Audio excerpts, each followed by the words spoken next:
and gentlemen, Brian Trenchard-Smith.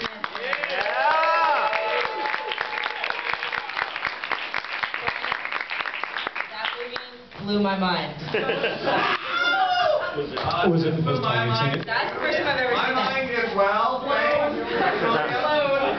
Oh, how many minds are blown?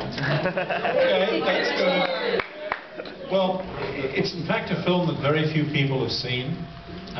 So tell your friends they can see it tomorrow night. And if you blog, if you talk to bloggers, spread the word. I mean, it's on YouTube in little bits and pieces, but you know, it has to be seen on a bigger screen really to be enjoyed.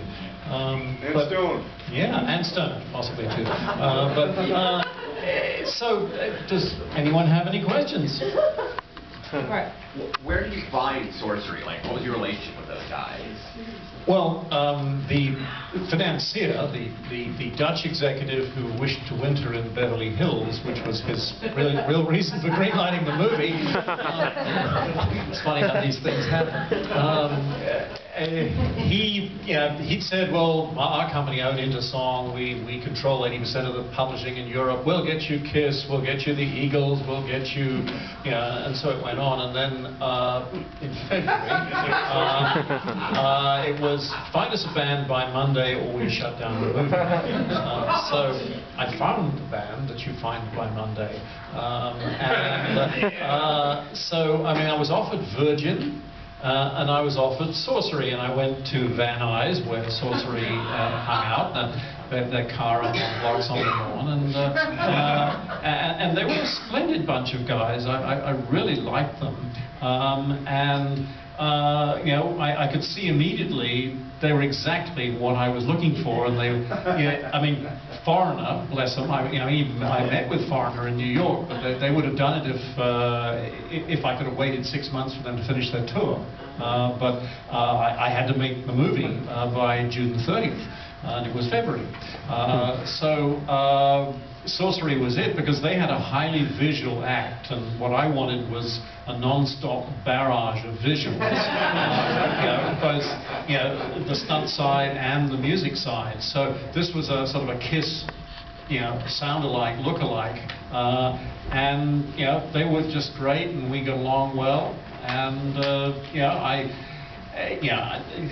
they should have had a bigger and better career. But when I met them, they performed once at the Whiskey on Sunset, and then immediately been declared illegal by the fire marshal. People after my own heart. Anyway, they were great guys, and the movie was screened at the Academy just for potential distributors, and unfortunately the wrong people bought it, who immediately took it into bankruptcy with them, and so then it had to be rescued from them, and another company bought it, who then immediately took it into bankruptcy with them, and in the course of their shenanigans they changed the title several times. This is a print, they tried it as Stunt Rock, and then they thought, okay, now we'll release it as something else, and people won't notice, and they bought it. So they then released it as Crash, with a big poster of a big 55-mile-an-hour speed limit sign. This is in the gas shortage, and there's this car coming through the speed limit sign. So that was Crash. And then they released it again as a double bill with Purple Rain. And Sorcery, and then did the drive-in circuit. And then the chief executive of the company disappeared, along with several $1 million from the bank account. He's either been having a wonderful time in Brazil, or he is somewhere under a freeway. Because, maybe he's living with the people from the Apple under the bridge. Do you have a question, my dear? I want to know, is Grant Praed still alive? Oh yeah, I spoke to him just the other week. In Australia at that time, you had to be a bit of a Renaissance person, so I had several careers. I had my own movie magazine, which I published 4 times a year in all the Australian movie theatres. I made trailers and promos for people's movies. I made my own films. And I decided that Grant was this extraordinary talent. He'd been in my first sort of TV special, so I offered to manage him for 5 years and put his name above the title of a motion picture within 5 years.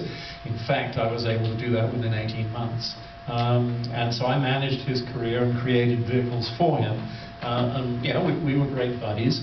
And he just recently was the guy. They just remade a film called The Long Weekend with Jim Caviezel starring in it. And at the end of the film, Jim Caviezel has to be hit by a truck. The way the director wanted to shoot it, wanted to actually have Jim Caviezel very close to that point of impact. And who better to hire than Grant to make sure that Jim Caviezel was not a piece of roadkill. And I think Jim Caviezel will say that Grant is totally awesome, because Grant actually told me on the phone, he said, I told him, save, move! And he moved. And it really looks like, that truck was hurtling at him, and how could he have gotten out of the way in time? Now, Grant is one of these sort of quintessential Australian characters that, kind of like Steve Irwin, the late great Steve Irwin. He's one of those can-do, have-a-go, mate kind of guys. He's sort of, so you want me to, so let's get this straight. So I'm going to be set on fire, I'm going to clip onto the rope, I'm going to slide down, then I'm going to swim the channel and fight the shark. And is there anything else? And fine, no, I'll do that. I'll have a go, mate. So that's actually part of the Australian character, the have-a-go kind of, and it's not a sort of capricious have-a-go, it's I'll work it out, then I'll have a go. And that's why Grant still has all his limbs. He only has one eye, but he lost that to cancer, but he's cancer-free, and he's working very well with the other eye. And he enjoys sort of taking it out at dinners. He's a unique human being, which I recognized when I first met him. And I thought, this guy has to have his extraordinary skills immortalized. And if I have one achievement in my life, it is that I have immortalized Grant Page's skills. And he went on to do the Mad Max. You saw the trailer of Mad Max, the horrible American dubbed version, where they even sort of accidentally credit Mel Gibson with being co-director, because they're so lazy about how they set the type on the final card. Directed by George Miller with Mel Gibson. Oh God, we've got to get